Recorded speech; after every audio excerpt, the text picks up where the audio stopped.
खेल्छौँ अनि दाउराहरू पनि खेल्छौँ। त्यसपछि दाइहरू आउनुहुन्छ होला मसँग आएको साथीहरू होइन यता चाहिँ बिलाएछ भर्खर हिजो अस्ति पढ्यो होला आज चाहिँ बिलाएछ।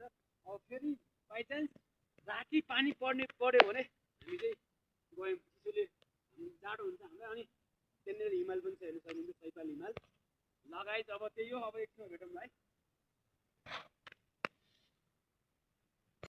नेपालको स्वर्ग हेर्नलाई हामी कुनै बाहिर कुनै कतै पनि जानु पर्दैन है। हाम्रो देश यति सुन्दर छ त्यहाँबाट पनि थाहा हुन्छ। हेर्नु स्विजरल्यान्ड भन्दा कम छैन के यो। तर यहाँ चाहिँ के अभाव छ भन्दाखेरि चाहिँ यो ठाउँमा चाहिँ यति के अभाव यो ठाउँमा चाहिँ के को अभाव छ भन्दाखेरि ल अङ्कलले चाहिँ ड्रोन उडाउन लाग्नु भयो है। त्यहाँ रानीसिनमा आएर ड्रोन उडाउन लाग्नु भयो। ल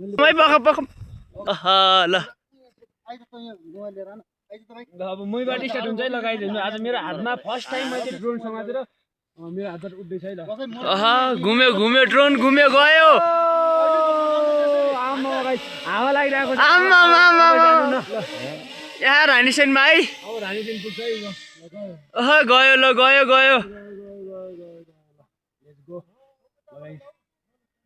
ल अब चाहिँ हजुर ड्रोन सर्ट हेर्नु है सिधै। अब म हजुरलाई केही भन्नु लगभग हामीले यो ठाउँमा चाहिँ एक रात बिताइसक्यौँ। लगभग हामी 24 घन्टा बिताउनु जस्तो लागिरहेको छ यो भ्यूले गर्दा चाहिँ यो भ्यू हेर्दा। अनि हाम्रो चाहिँ एउटा साथी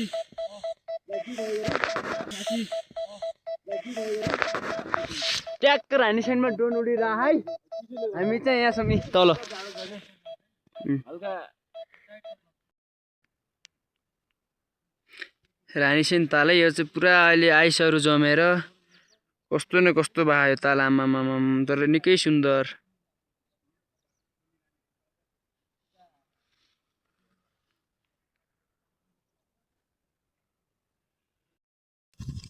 गाइज अहिले चाहिँ हामी रानीसेन तालमा है। एक दामी छ निकै सुन्दर छ रानीसेन। वाह हामी चाहिँ रानीसेन तालमा।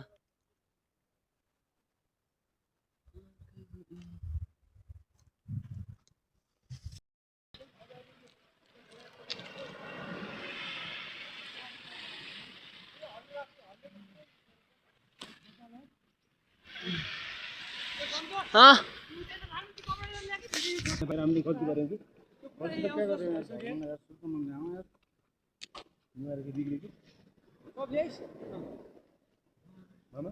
नहीं त्यस्तो के छैन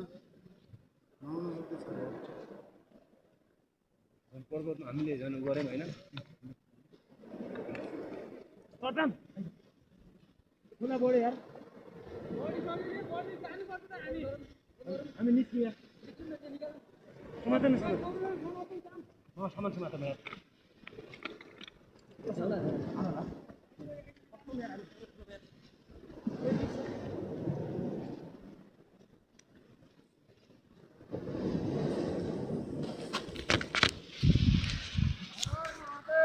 आमा कस्तो डर लाग्दो।